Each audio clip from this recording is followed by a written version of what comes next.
이 시간에 잠깐 기도하겠습니다. 하나님, 감사합니다. 오늘도 이 아침에 하나님의 말씀을 깊이 묵상하는 시간 되게 하시며 그 속에서 하나님이 우리에게 말씀하시는 그 말씀을 붙잡게 하시며 성령의 세밀한 인도받는 성령이 임재하시는 응답의 시간이 되게 하여 주시옵소서. 주 예수 그리스도의 이름으로 기도드렸사옵나이다. 아멘. 네, 하나님의 말씀은 창세기 29장 12절, 13절 두 절 보겠습니다. 제가 읽어드리겠습니다. 그에게 자기가 그의 아버지의 생질이요 리브가의 아들됨을 말하였더니 라헬이 달려가서 그 아버지에게 알림해 라반이 그의 생질 야곱의 소식을 듣고 달려와서 그를 영접하여 안고 입맞추며 자기 집으로 인도하여 드리니 야곱이 자기의 모든 일을 라반에게 말하매. 아멘.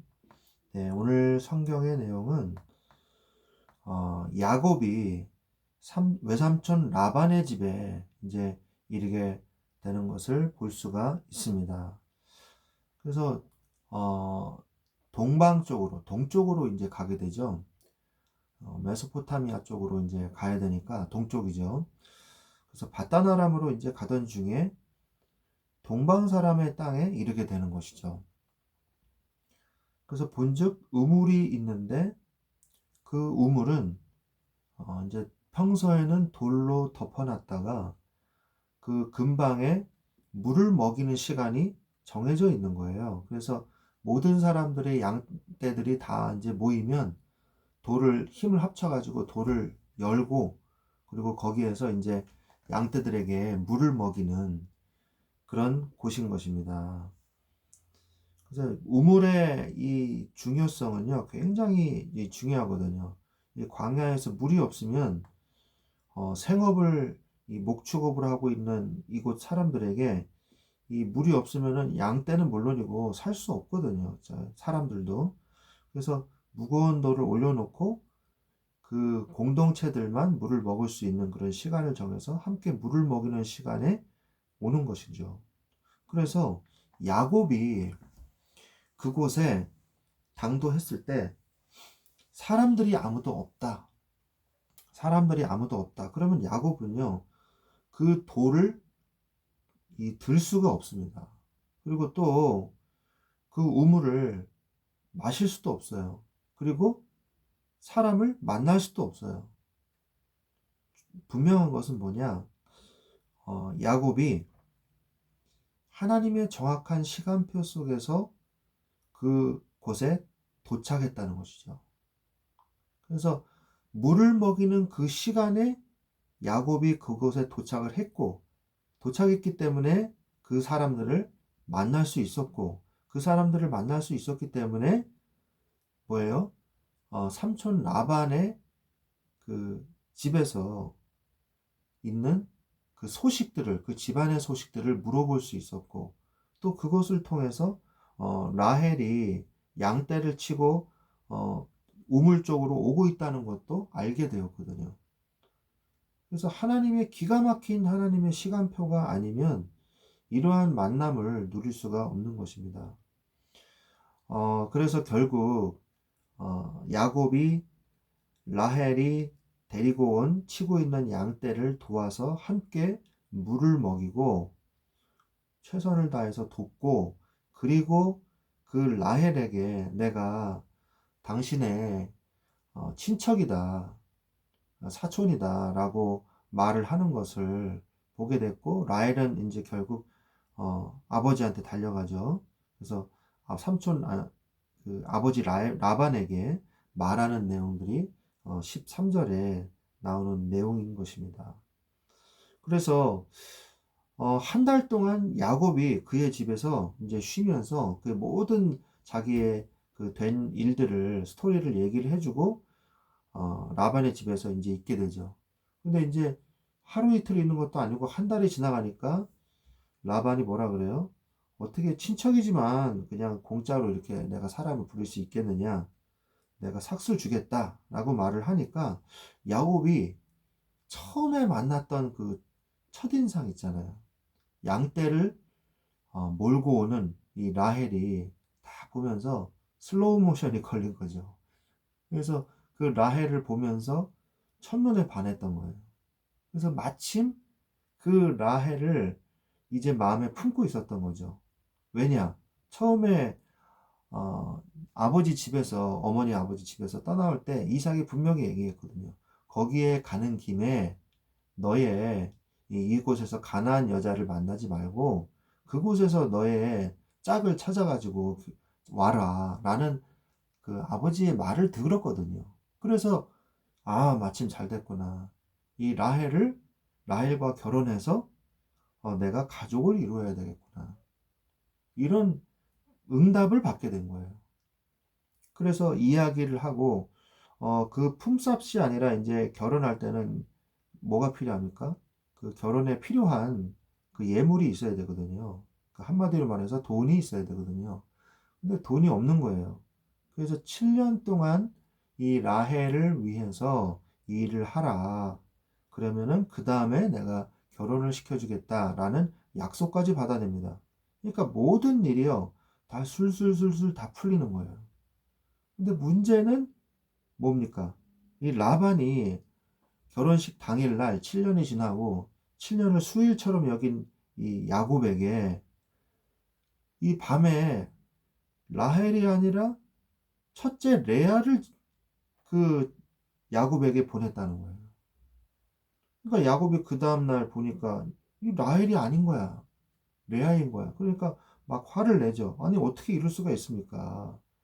어떻게 이럴 수가 있습니까? 얘기하는데 첫째를 먼저 결혼시키는 전통이 있기 때문에 금방 또 이 라헬이랑 결혼시킬 수는 없으니까 7일 후에 내가 라헬도 주겠다. 그러면 7년을 더 일해라. 이렇게 말하는 것을 우리가 볼 수가 있는 것이죠.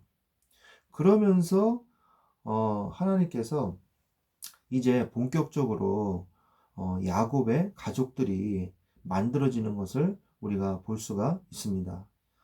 24절에 보니까 라반이 또 그 여종 실바를 그의 딸 레아에게 시녀로 주었더라 이렇게 나오잖아요. 나중에 이제 우리 30장 31장 이렇게 가면 실바도 야곱의 아내가 되죠.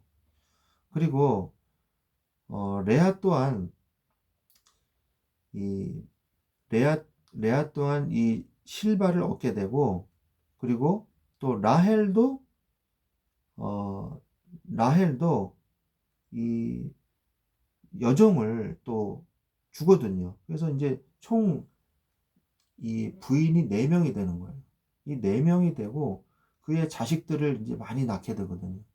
이거는 아브라함에게 주신 하나님의 약속을 이루어가는 과정이 또 되는 것입니다. 우리가 생각을 해보면 스토리가 있고 과정이 있고 이런 부분들이 있어요. 문제와 사건이 있고 항상 우리가 계획대로 되지는 않거든요. 인생이 항상 계획대로 안 돼요.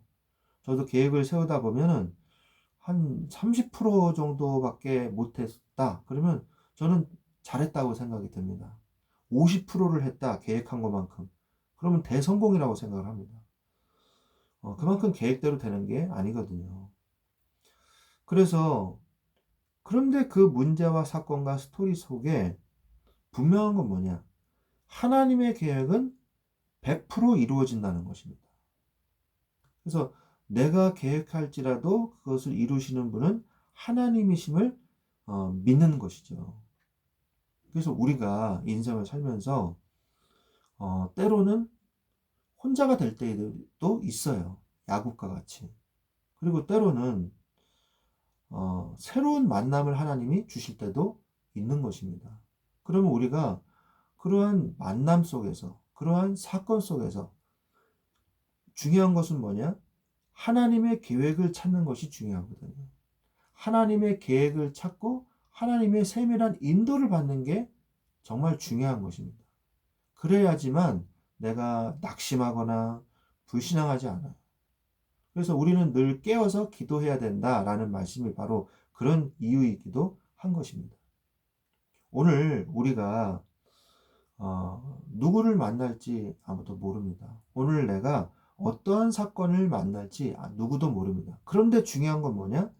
하나님의 계획은 100% 이루어지고 있다는 것입니다.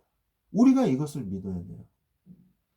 여러분에게 어떠한 문제와 시험과 갈등과 또 좋은 일이든 나쁜 일이든 어떤 것이든 오든 하나님 이것을 통해서 하나님의 계획을 이루심을 내가 믿어지게 하여 주옵소서. 하나님의 말씀을 믿고 내가 따라가게 하여 주옵소서 라고 기도하시기를 바랍니다. 어쨌든 간에 우리가 말씀 속에서 성령의 인도를 받고 있으면요. 지금 당장은 내가 이해가 안 되는 일들이 일어나도 나중에 시간이 지나고 보면 분명한 하나님의 계획, 정확한 하나님의 계획을 이루기 위한 워밍업이었구나. 과정이었구나. 이것을 우리가 분명히 보게 됩니다. 단 말씀 안에 있는 사람이. 그 시달리고 계속 말씀의 인도를 안 받는 사람은요. 문제로밖에 안 보이고 나에게 고통 주는 어려움으로밖에 안 보이거든요. 그래서 항상 하나님 감사합니다. 오늘 나에게 또 새로운 하나님의 일들을 이루어 주시고 응답하여 주옵소서. 그러나 믿음의 분량대로 되게 하여 주옵소서. 우리가 이렇게 기도하면 되는 것입니다. 우리 힘으로 하나님을 다 이해할 수 없습니다. 그러나 하나님은 나를 이해하고 계십니다. 그리고 나의 과거와 현재와 미래를 알고 계십니다. 그래서 우리는 흔들릴 필요가 없어요. 어려워할 필요가 없어요. 중요한 건 뭐냐? 내가 이유를 몰라도 하나님이 나를 책임지고 있다라는 것을 우리가 깨달아야 된다는 것이죠. 그래서 우리의 말씀을, 우리가 오늘 하나님께서 우리에게 주신 말씀을 붙잡고 걸어가고 있다는 것 자체가 감사한 거예요. 내가 말씀을 지금 따르고 있다는 것이 감사한 거예요. 그러면 반드시 승리하게 되어 있습니다. 그래서 오늘도 여러분의 가는 길에 하나님이 함께 하시고 하나님의 말씀이 성취되고 하나님이 문제와 사건을 통해서 하나님의 이 새로운 만남의 축복을 주시고 하나님의 새로운 인도만 받을 수 있도록 나를 인도하여 주옵소서. 하나님은 여러분의 마음을 아십니다. 여러분이 오늘도 말씀 안에서 그리스도 안에서 평안한 성령의 인도받는 시간이 되시기를 주 예수 그리스도의 이름으로 축원드립니다. 기도하겠습니다. 하나님 감사합니다. 오늘도 나에게 하나님의 말씀을 주심을 감사를 드립니다. 이 말씀이 나의 나침반이 되게 하시고 내가 성령의 인도받는 중요한 기준이 될 수 있도록 인도하여 주옵소서. 하나님, 내가 어려움과 문제와 사건이 온다 할지라도 하나님의 기가 막힌 만남의 축복과 성령의 인도를 통하여 나를 인도하여 주시옵시고 나를 방해하는 우리를 방해하는 모든 흑암의 권세가 예수 그리스도의 이름으로 꺾이며 주의 불말과 불병거를 동원하여 주시사 나의 모든 삶을 주께서 세밀하게 인도하여 주옵소서. 하나님께서 오늘도 함께 하실 줄로 믿습니다. 감사를 드리며 주 예수 그리스도의 이름으로 기도드렸사옵나이다. 아멘.